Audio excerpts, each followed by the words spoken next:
Hello and welcome to episode 2 of the Football Girl Podcast. I am your host, Melissa Jacobs.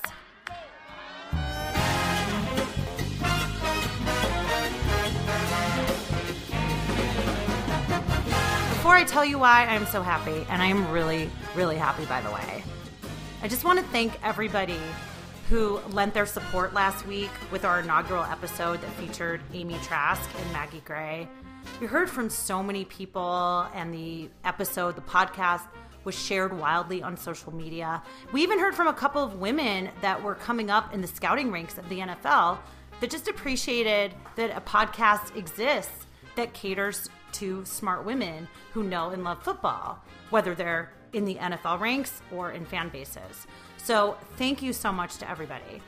So why am I happy? Let's see. Well, I'm a 49ers fan. So I've been happy twice this year. Yes, Jimmy Garoppolo for president.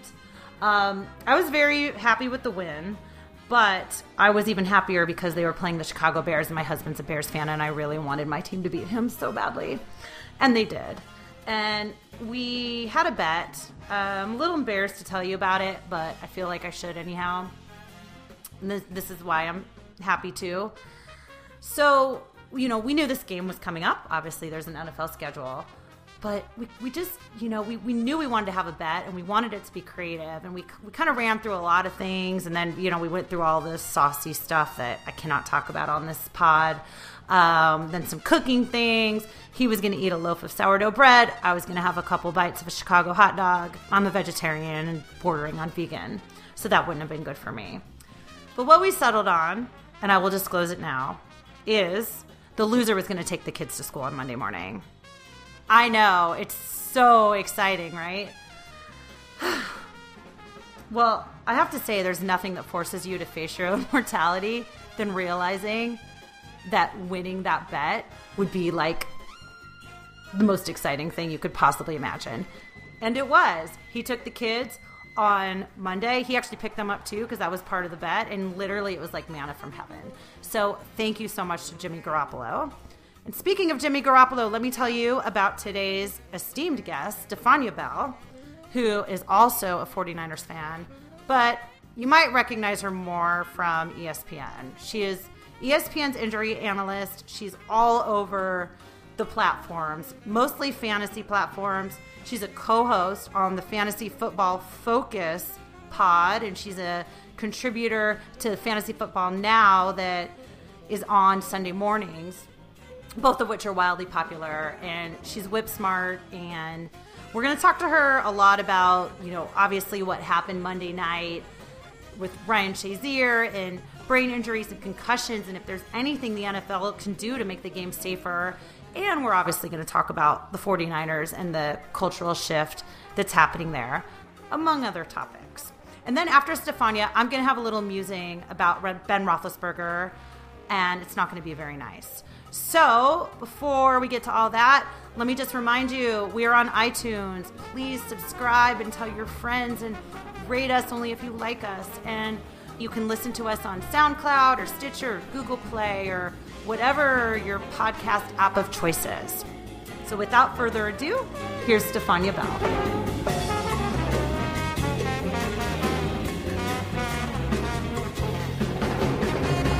She is ESPN's injury analyst, the co-host of the Fantasy Focus podcast, the host of Answering the Bell, a board-certified PT, a huge 49ers fan, and my friend, Stephania Bell. Welcome, Stephania. Thank you. I think you should have started with, she's my friend. I know. Well, that was clearly more important than anything else. I mean, your podcast is like ridiculously popular, but you being my friend is far more important. Well, it's very important to me. Well, and it's also important to be a 49ers fan, which we're going to talk about in a second.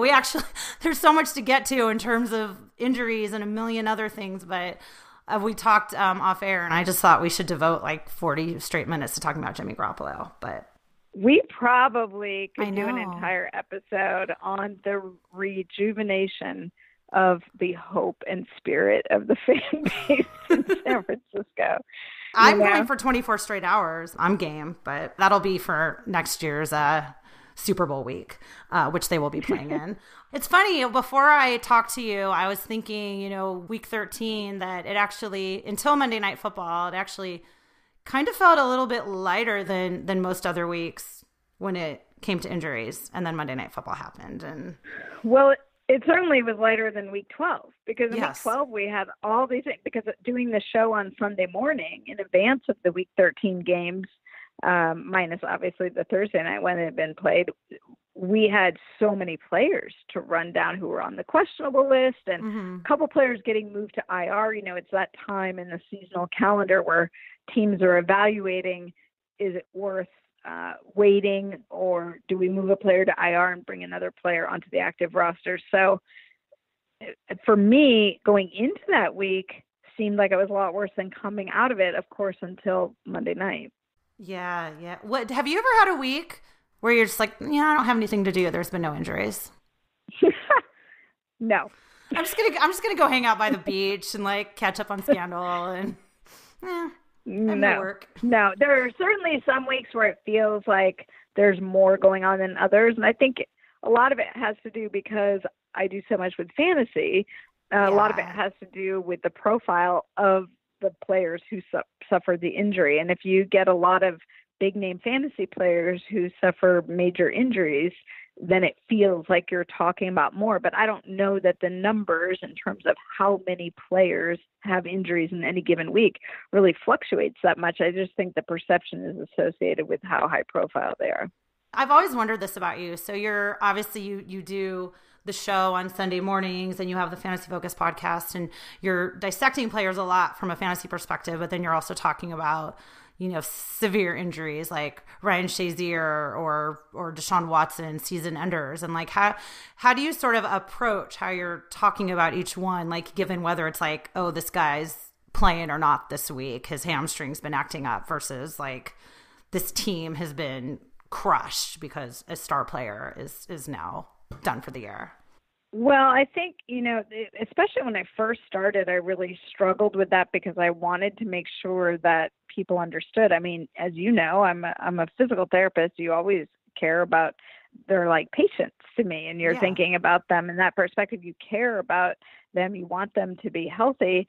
And fantasy feels sometimes like such an irrelevant thing when you're talking about the health of a player or the future of a player with some of these more significant injuries. So it's a delicate line to walk, but we also understand the purpose of our show.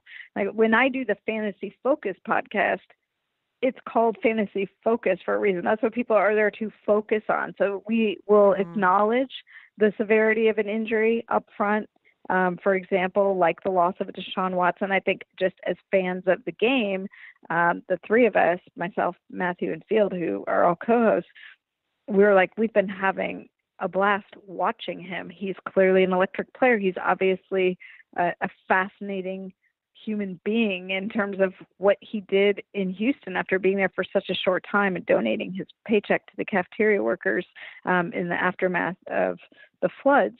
And you want to acknowledge that, and then we say, okay, we know that you're here to get fantasy advice. So in that case, we with his injury, we've come to know, for example, like what the projected outcome is, and that he should be available for next year. But we start talking about what are the implications of him not being a quarterback anymore for the rest of your fantasy players. But if I were to go on SportsCenter or NFL Live and talk about an injury concern, it's a different feel. It's a different tone because you're speaking to a different audience.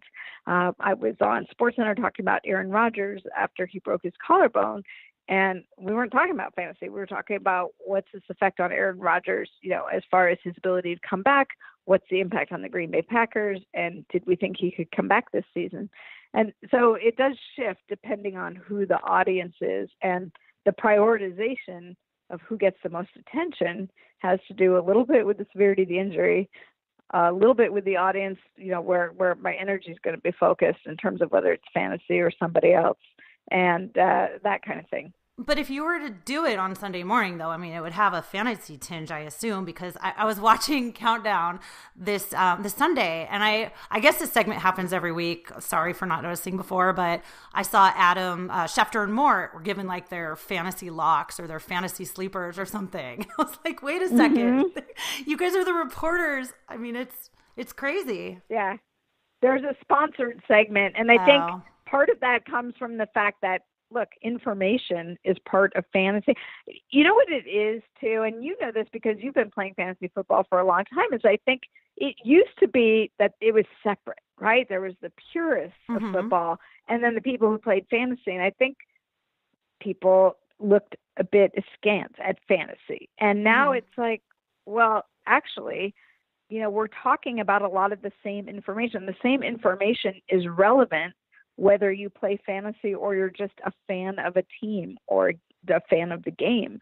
And so there's much more crossover, I think, between the two, and it's not as separate as it used to be. And we all play in a big league at work. So Adam and Mort are in a huge, you know, the for War those Room League, cover NFL and fantasy, the War Room League. And so, and they are just as competitive and take just as much interest in it as those of us who are basically on the fantasy side, if you will. So I've seen a big shift even in my time at ESPN where fantasy is just much more integrated across all the different platforms and not relegated to like a particular time slot, and that's it. Yeah, and you see that obviously in broadcasts, other networks and whatnot. And I don't know if you agree or not, but I've maintained for years now that fantasy is completely saving the NFL to an extent. Oh, yeah, absolutely. I mean, I've thought about that this year. Like, I wonder what would happen if fantasy didn't exist. You know, you could make the flip argument, perhaps, that maybe those of us in like a West Coast NFC West market wouldn't really be paying that much attention. I mean, the Monday night game, what we saw last night, that's a Monday night game. But if some game happens on the Sunday in a division that's not really of interest to you, maybe you wouldn't be as aware of all the goings on. So I think there's exposure, and that comes with pluses and minuses like anything. Yeah, that's true. There's obviously been a slew of Thursday night games over the years that before the Jags and Titans were good, that you were only watching for fantasy purposes. Can you believe you're saying that? I know. I don't think people thought the Jags were good going into this year, and now it's like, hey. Definitely the Jags, but the Titans to a much more extent. And I heard this, you talking about this on your podcast, just like the record doesn't really match the team. It's weird. It doesn't. It doesn't at all. It's stunning, but I don't know. I'm so emotionally drained from that game on Monday night. I am too. I have a question for you. Oh, because you're interviewing me now. I am. I'm flipping the script, as they say in the biz, but only because I know that you and I, if we were just, you know, having a conversation that wasn't even on a podcast, we would talk about this. And my question is, how uncomfortable did you get watching the game, and what do you think of that impact if you were a casual fan watching that game? In case you missed Monday Night Football, here's a quick recap. So the Steelers won on a last-minute Chris Boswell field goal, but that was not the story at all. This was one of the most brutal games I've ever seen in my life. Namely, starting in the first quarter when Ryan Shazier lowered his head into Bengals wide receiver Josh Malone, which caused Shazier to fall to the ground where he just laid motionless for several minutes. I mean, not moving at all. And his teammates were surrounding him, teary-eyed, in prayer and just waiting for him to move. He never did. He was boarded and sent off to the hospital. Luckily, after this set the soundtrack for the entire game, later on we heard that he started to move his lower extremities a little bit, but, you know, he still has a long road ahead.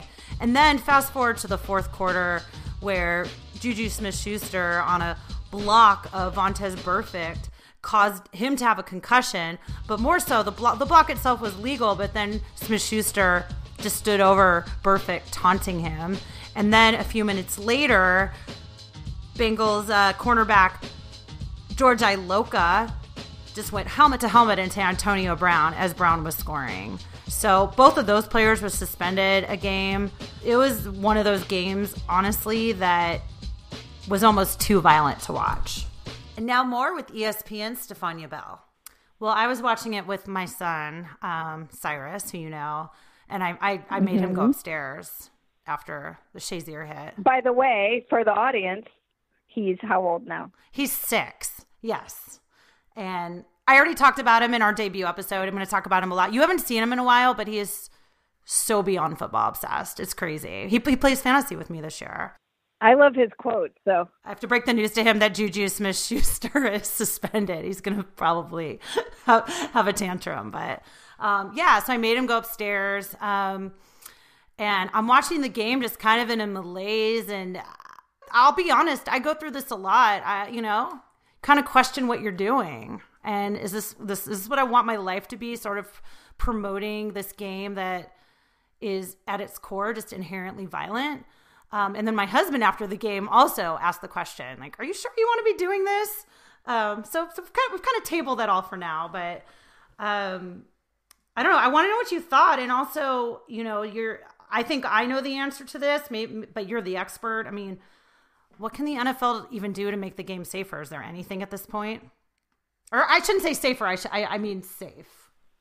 Well, this is tough, and obviously every show on every network that covers football is touching football, and even some that don't primarily touch football, are talking about this. And I think that while the league is imperfect, it's easy to casually fault the league. Oh, the league doesn't care. The league doesn't do enough. The league doesn't really believe in this because if they did, and I'm not comfortable with those sweeping generalizations because I don't believe that to be true. Are there problems? Yes. Is everything being implemented the way we would hope? No. I mean, we've seen problems this year starting with, for me, and I talked about this when I was on Outside the Lines and we took a look at it, the apparent violation of the Seahawks. And it was, again, broad exposure because it was a Thursday night game. Russell Wilson. Yes, the Russell Wilson situation and not being the proper steps. There appeared to be gaps in what should be the appropriate steps following stoppage of play to have a player evaluated. And so the league had steps. They had personnel, spotter in the booth, unaffiliated neurotrauma consultant, the medical personnel for the team. I mean, you name it. Personnel were there. The referee made a decision to remove the player. These are all things that are a product of decisions the league made and steps that they took to try and make things safer.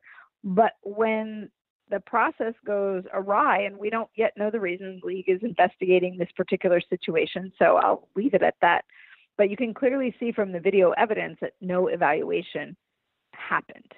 So I would say that it is also on the players to not try and evade these things when they're put in place. And I think players, by and large, have gotten much, much better about this. But the notion that they know, oh, I was fine on that play, that one I don't need to be, those are exactly the times when the process needs to be followed. So that, for me, that's a big one is, we hear about the players, there's lawsuits that are taking place related to particularly overwhelmingly brain injury, concussion, and things associated with that, consequences associated with that. And not enough being done for the players, but the players who are actively engaged in the game, if they're seeing this, and they have to be a part of the process of making it safer in order for everyone to say, yes, you're doing everything you can on your part, in terms of new rule implementation. And so, it takes away from it. If they're not following the new rules and guidelines, it's hard to have total sympathy with them. Yeah. On the other hand, there's so many layers of steps and bureaucracy, and sometimes adding more people to the equation. I mean, look, it's not just injury. It's some of the domestic violence issues. There's so many layers of personnel involved in the steps that you then wonder if one hand knows what the other hand is doing. So it's complex, and that's why I don't think it's easy to say, yes, here's what the league should be doing 1, 2, and 3. I think it's more difficult topic than that. I do think that they have attempted some measures, and I think some of them are very good, and I think the rest is a work in progress. In terms of concussion protocol, I mean, for all the things the league is bashed for, I don't hear a lot of people complaining about protocol itself. I mean, it is the Russell Wilsons or the teams that have violated it. I mean, at least this year, not as much as, previous years. It seems like they're buttoning that up. But I will say this, every time you have a situation that gets exposed, that's a good thing to me. Because if we're talking about it and there's an exposure of like, here's where the process failed, here's what frustrates me. If I hear people say, well, see, the process is, nobody cares because the process didn't work. Well, sometimes there's a thing called human error. And I would suggest, we have airplanes and we look at air safety is one of the highest. It's one of the safest modes of transportation. There's hardly any failure because when there's failure, it's catastrophic. Well, there's still human error that can occur no matter how many systems are in place.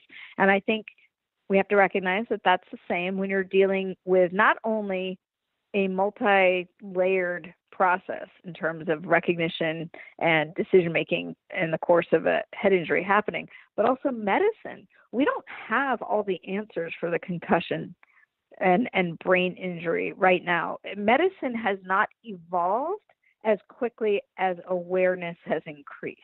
And so we're still learning about this injury and how to best manage it. We're just even this on the tip of learning how to treat people with concussion. There was no treatment before other than go away, rest, and when you're symptom-free, come back. And now we're starting to learn that, hey, there might be different profiles for concussion. And if you fit in one profile, some of people might respond to treatment sooner rather than later, or reintegrating into exercise. And so there's a lot that's happening in the medicine world, but that doesn't happen quickly. You have to have clinical trials. You have to, it's science. Yeah. It takes time. And so I think that compounds the issue.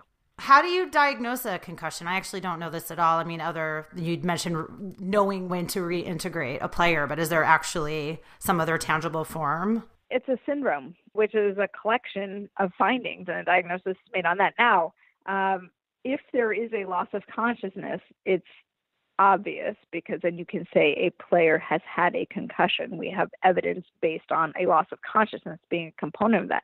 But you do not have to have loss of consciousness to suffer a concussion. And so there are symptoms that a player can complain of. Usually, it's a spectrum, again, and these symptoms are not unique to concussion, but dizziness, lightheadedness, nausea, disorientation, memory loss, even brief, before the concussive event or after. Fogginess is one that's really interesting because, an athlete, a patient will describe fogginess, and we're now starting to find that this is one of the symptoms or complaints that seems to be more associated with a longer recovery window. But all of these things, and then there's neurological signs that can sometimes exist. That's why they do things like look at eye tracking and pupils and balance, but it's a collection of things, and that's why when a player goes into the locker room, what they're doing now, just to recap the protocol, if a player is suspected of having a concussion, they are brought into the blue tent is new this year. And on the sideline, the player goes in there with the unaffiliated neurotrauma consultant and one of the team physicians, which is usually the team physician who's been designated that handles brain trauma. And they can have different backgrounds. But anyway, those two must be in there. Sometimes there's additional personnel in there. And they take them through, they're observing them the whole time. They're looking to see if they're stumbling or they're acting a little odd or disoriented. And then they ask them a series of questions. They're called the Maddox questions, but they're basically things that they're not yes or no. It's not the hold up the fingers like people, in the old days. It's what's the score of the game? What stadium are we playing in? Where were we last week? Things that would require an answer, and you can start to get a sense. And not only are they looking at what the player answers, but they're looking at how. And that's why for people who say, well, the team physician, why are they in there? Well, they're often more familiar with the player. And not everyone has the same mannerisms or the way in which they respond. So you're also looking for changes in personality to see if something's going on there. If everything looks, and they're also doing a brief scan of things. They might look at neck movement and a couple of things, a couple other things that are kind of part of a quick scan while they're in there. And that process can just take 2 to 3 minutes. Or in the case of Russell Wilson, it can take 1 second. Well, but that's how we know it didn't happen. But if they cleared that component, they can be cleared to return to the game, but the personnel is still observing that player. The player is told, if you have any symptoms, you need to report them. And they're kind of watching them because, again, symptoms can declare themselves a little bit later.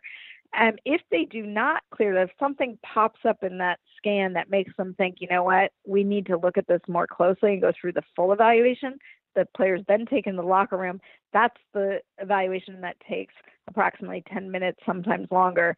And then if the player goes back and goes through that, if there's any issue, then they're held out completely. So that's the process, and that's how it's supposed to happen. Interesting. Well, the big controversy now is obviously the inconsistency and the suspensions. And it kind of feels like, the difference between Gronk's hit, which was totally premeditated, which was after the whistle, there was not action. And then the other 2 suspensions in Pittsburgh and Cincinnati that were in play happened, in a split second. I mean, there's no way that they should all be one game, right? This is hard for me because I don't know that I have the answers on what are the right number of games for things. And I need you to answer the bell for me right now. Well, here's the thing.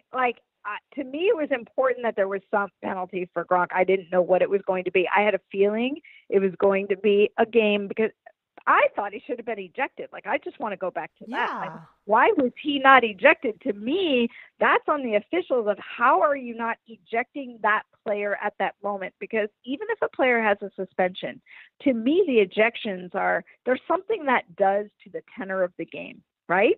Because if you eject a player, you're now saying, we mean business. This player's out. And if a player's ejected, that's going to potentially impact that game right there. And I do think other players whoa, everybody's paying attention. So to me, Gronk should have been ejected for all the reasons you mentioned. And then when he was not, I was like, well, he has to be suspended because that would have just reflected so poorly on the league had he not been. In the Juju Smith-Schuster, for example, had the hit happened solo, I think he would have been fined, but not suspended. But he stood over him and stared him down. And that's the taunting. And to me, I felt like then he moved up a notch in terms of the severity of what he did, because it's almost, if you look at it casually, let's say you don't watch these guys all the time. I'm one person who is watching that game. This is my exposure to football. I'm like, this guy just knocked a guy to the ground who's clearly distraught, could be a head injury. We don't really know, but he's not getting up. And he's standing over him, taunting him. The league must not really care because these guys are making fun of these injuries. And so I think that hit the league in a really sensitive spot of, you don't do that. You cannot taunt on a head injury play, period. So I don't have a problem with him being suspended as a result. If you want to make a comparison of this one's worse versus that one's worse. Which I do. Yeah, I understand that. I think Gronk could have gotten more than one game and I would have been fine with it. But I don't know that I feel as strongly as some people do, how could Juju Smith-Schuster get suspended? I'll tell you this. I don't think either of them are, Gronk has never had a dirty play that I've seen in watching him all these years. So you go, well, this is not somebody who's known for doing this repeat offender. I get that. Same with Juju Smith-Schuster, Young, and both of them apologized right afterwards. I think they know. So something's happening in the league because they knew right away, probably by the reaction from their coaches and teammates, that they did something that is not okay. It's not okay. It shouldn't have been okay to do in the first place, but they definitely, I don't think they repeat it. And they expected some kind of penalty to come down. I agree. The problem with Gronk's hit that was particularly difficult to watch was the fact that there was a delay and that the player was already down, and then he made this decision to launch himself. Here's what I know where you're going with this, and I'm going to agree with you here. Where am I going Tom with Brady this? got 4. You're going because Tom Brady got 4 games. Damn straight. And I completely agree with you. If that was about the integrity of the game, like, how is that about the integrity? And this is not, because this defied the integrity of the game with the Gronk launch. Exactly. And then you kind of throw Josh Brown in there. It's like they have their personal conduct book, and then they have their rule book, and they don't really align when it comes to integrity. And I just started to have this vision today that in the league office, there's just like some wheel that they rotate officers to spin, and that's how they determine suspensions. Well, you know what you feel like? I feel like it's like we talk about makeup calls with the refs. Like, okay, that was a bad call, so maybe this one was a bad. We didn't suspend enough, so now we come down really hard on this. Like, it's the whole Zeke Elliott question, right? Is like, you know, it had to be a certain number of games because we're taking domestic violence seriously. But, you know, are the circumstances, are they being applied evenly across the board, or is this just a reaction to what we didn't do before? And that, I agree with you. It's problematic. 99% of decisions coming from the league office seems to be reactionary. In the halls of justice, like real justice for important things outside of football, in the real world, when a court, you know, let's say it comes to sentencing for criminal acts, there's a range. And sometimes people get long sentences for seemingly minor offenses, and other people, it seems, get away with nothing. Minimal sentence to time served or what have you. Is this any different? Well, there's more of a process. I'm not saying it's right. No, but there's more of a process in the court system. I mean, it's not just decided within 12 hours. Like, we watch this play, this is one person making the decision. Like, oftentimes, obviously, it's a jury, and they're gathering evidence, and they're considering so many factors. So, I mean, I think there's definitely an analogy to be made, but it seems a little bit more thorough in the judiciary system, which has its own set of problems, obviously. I know we digress, but I agree with you that it's problematic, because I don't think it's almost like there's not a clear cut message. It's like, well, you know, maybe some players are of the thought, well, I might as well do this because who knows what the punishment, you know, I might not get fined at all, or I might not get suspended at all. Yeah, exactly. Because they are spinning that wheel in the league office. I'm telling you.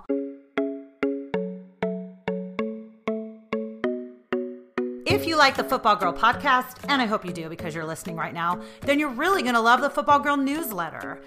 A newsletter, I know, it's special. It's delivered to your inbox every Thursday morning, and it is chock full with information that you need to get you ready for the weekend. We have analysis of the games ahead. We have special fantasy tips from our super accurate fantasy ranker, Pat Fitzmaurice. We have commentary from me. We look at the best stories from outside of the Football Girl, and there's always a surprise or two.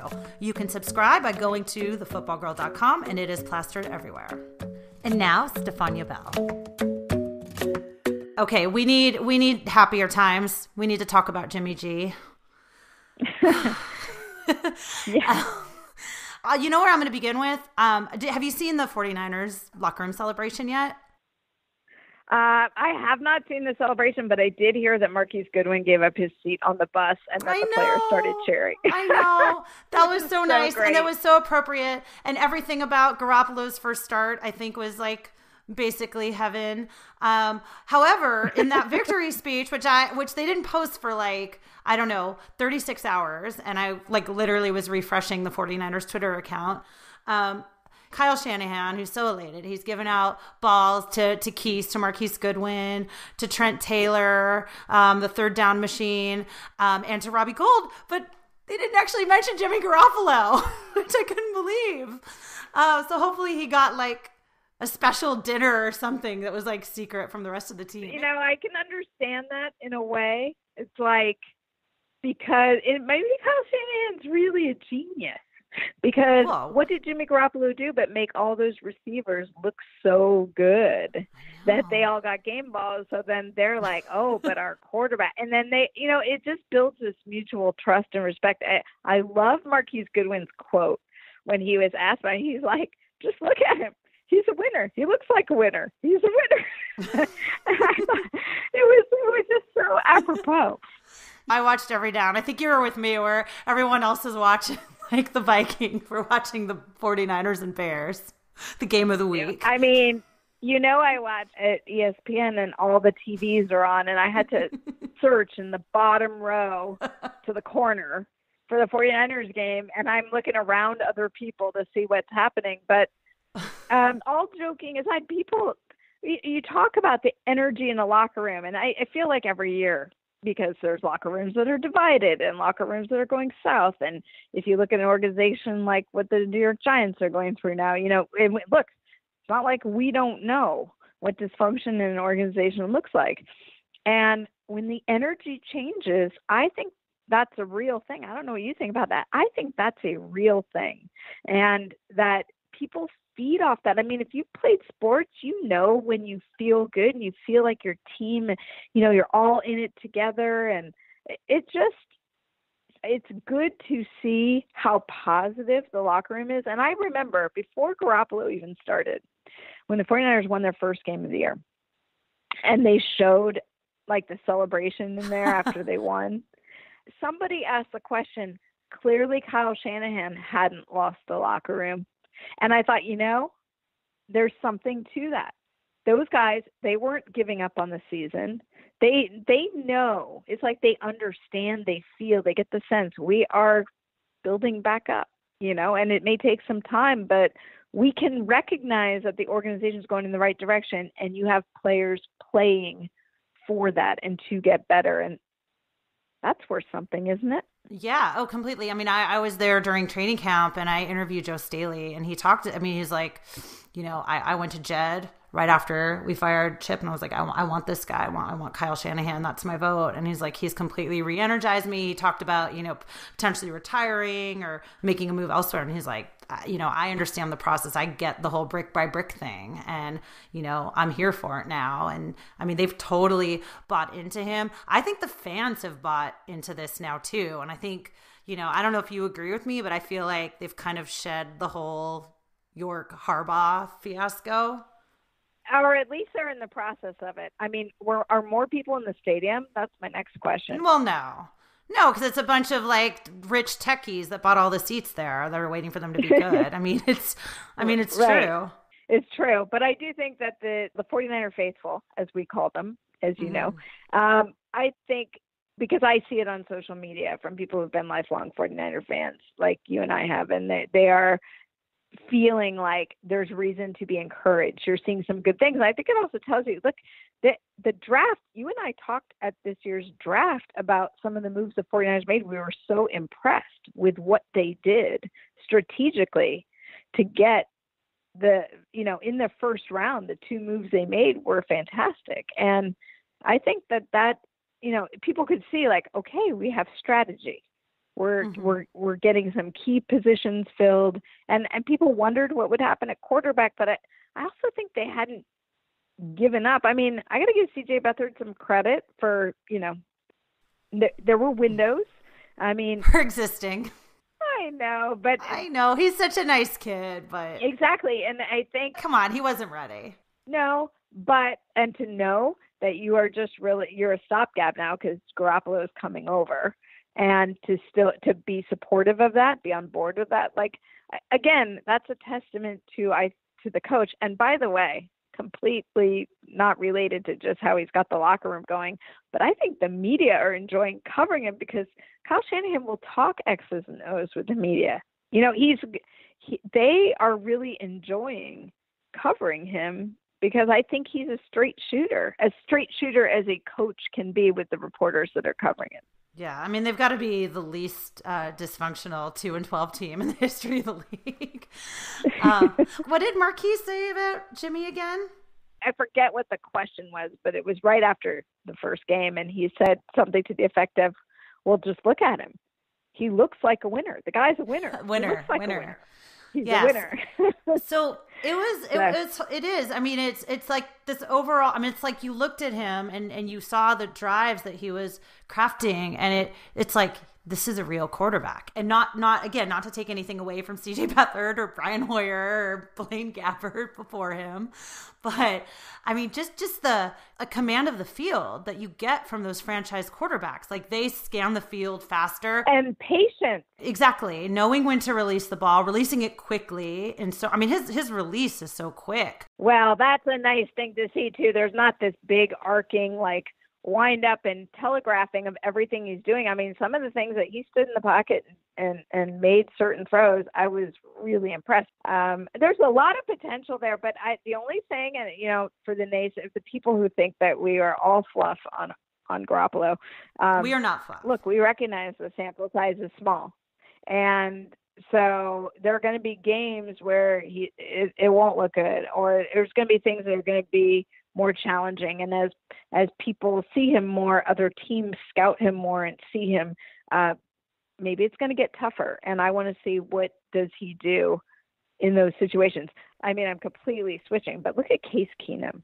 Like, everybody thought, like, oh goodness, we're just going to have him in there until we can get Bradford back, or what's going to happen if Bradford can't get back, and Bridgewater's not ready. It's going to be a disaster. And I think he's gotten better. And even in the big pressure game, and people starting to figure him out because they've seen him more, he's surprising. And I think he's rising to the challenge, and I want to see that happen with Garoppolo. And look, it's not necessarily going to be easy for the remainder of this season. They have some tough matchups. Yeah, but I think a lot of people too, and I heard this locally, and I know this isn't true, like, oh, the Bears defense, it's fluff. It's not fluff at all. That was a legitimate opponent. And, you compared him to Case Keenum. Well, I'm watching Mitchell Trubisky on the other side, and I don't know if you've noticed this, but Trubisky, the one knock against him, and it's a big one. I mean, he's scared to make throws, and he holds on to the ball too long. And we didn't see that at all with Garoppolo. So just the contrast, like, really, in my mind, illustrated Garoppolo even more so. Do you think part of that, too, is the grooming? I mean, look where he was.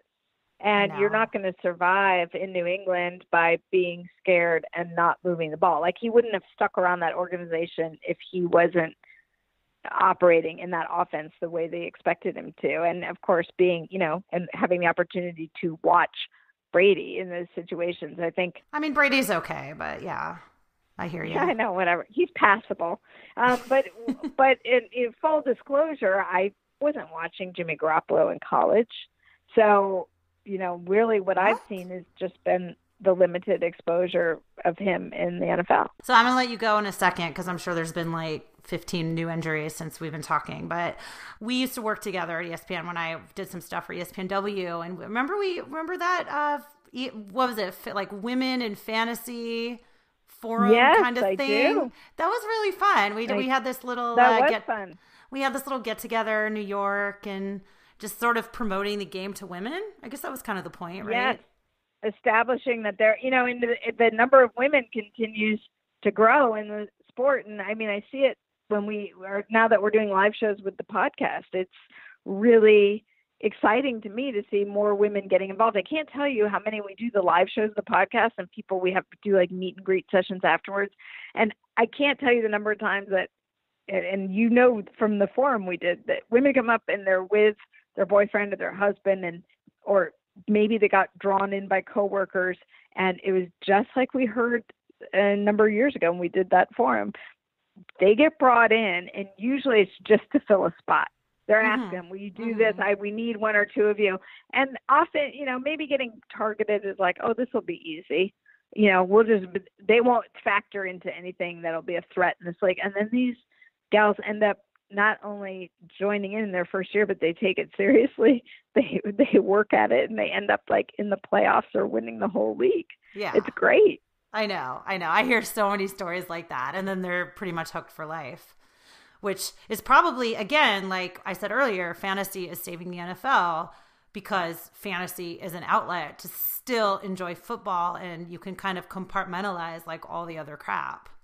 Exactly. So I asked you this, I think then, and I've had this thought so many times. I think I've tweeted it multiple times, but you have obviously you have sideline reporters in games. You have rules analysts now, 2 of them at the same network, which is so weird. But is there a place for, I know you can't diagnose, but is there a place for an injury analyst on a sideline in game? It's interesting. I used to think very much so. I don't know that I think so as much anymore, and I'll tell you why. Because I feel like, and I love that there are more people doing this. When I started in this business, I think I was one of the only people doing this.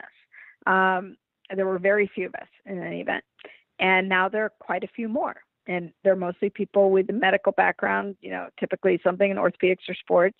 And that's great. And I think that they can provide great analysis based on what the injury is and how it can impact a player and recovery times and things like that. But there now seems to be a rush to diagnose what the injury is in the moment that it happens. And more power to the people who can do that and do it accurately and, basically document after the fact, hey, this was accurate because. But for me, the one time you get it wrong, the cascade of negative consequences is big. And I'm not comfortable with that.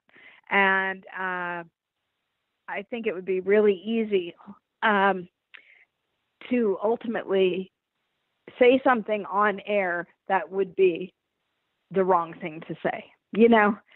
The video can be super informative, but I think what people don't realize, fans watching, they see something happen with a player and they're like, oh, well, because I watch the games with all my coworkers. And take, for example, this past week, Jimmy Smith, cornerback for the Ravens, goes down with an injury, basically face plants after a step. And when I watch the replay on the video, you can see he kind of loads his Achilles tendon. I know he's had problems with the Achilles off and on all year. And then the way he goes down is just classic Achilles rupture. Rarely is an injury that clean. The history that the person's had an issue with it, the mechanism, and you see the reaction, and it all fits nice and neat. And a big part of what the medical staff is doing on the sideline, why do they take them to the tent to evaluate them? Because they have to evaluate them. They're checking the stability of the knee, for example. They're checking the integrity of the ligaments. They're talking to the player. They're getting their verbal response based on what they're doing. That's a significant component that shouldn't be underestimated. And I think when we make these video diagnoses, we're not taking that into account. And I'm not a fan of speculation, and that's not just in injury news, it's any sort of news. So I think our desire to have information as quickly as possible, when it happens, can take us to a place where you start getting more and more speculative, and I think that's problematic. So you're basically saying we all need to chill the hell out.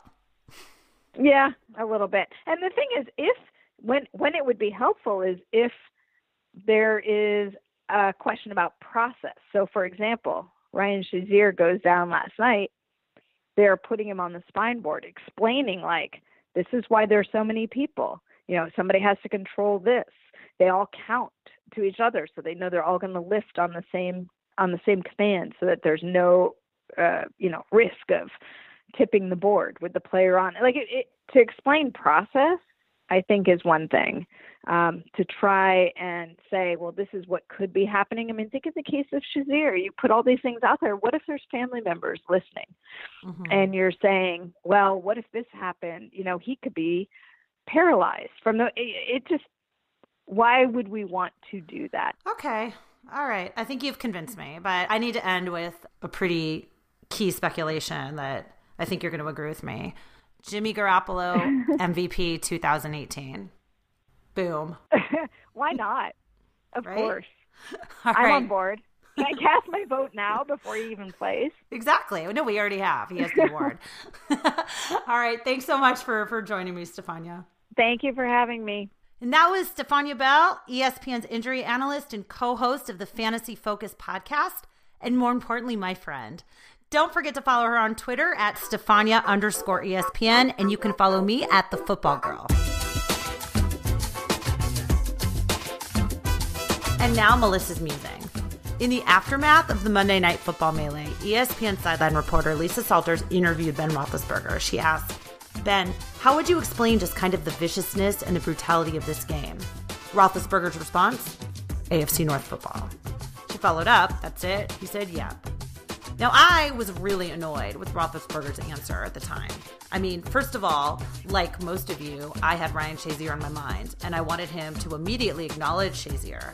I thought by not doing so, it was pretty irresponsible, and that he should have acknowledged what seemed like clear brutality in this game, and that as the quarterback and leader of the team, that by not doing those things, it totally undermined the message of the NFL to be promoting player safety.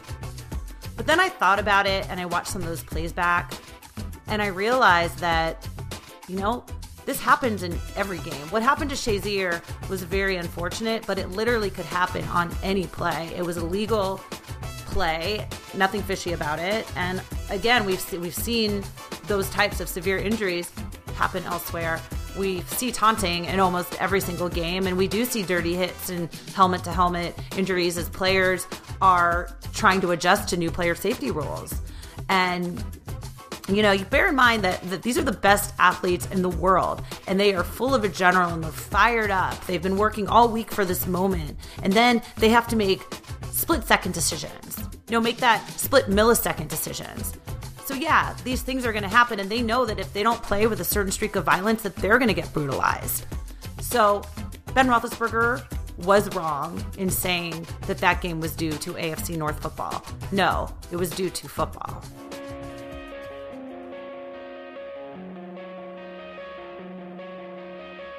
All right, that's going to wrap us up for this episode of the Football Girl Podcast. Thank you so much to ESPN's Stephania Bell for providing so much insight. Thank you to our producer, Daniel Baker, for keeping me in line. And an extra special thank you to all of you for listening. You can subscribe, and you should subscribe to our podcast on iTunes. And please tell your friends and family and anyone you've ever known to do the same. And you can listen to us on Google Play and SoundCloud and Stitcher and any place that plays podcasts. We're going to do this again next week, so hopefully you'll be back. And in the meantime, good luck in your fantasy playoffs.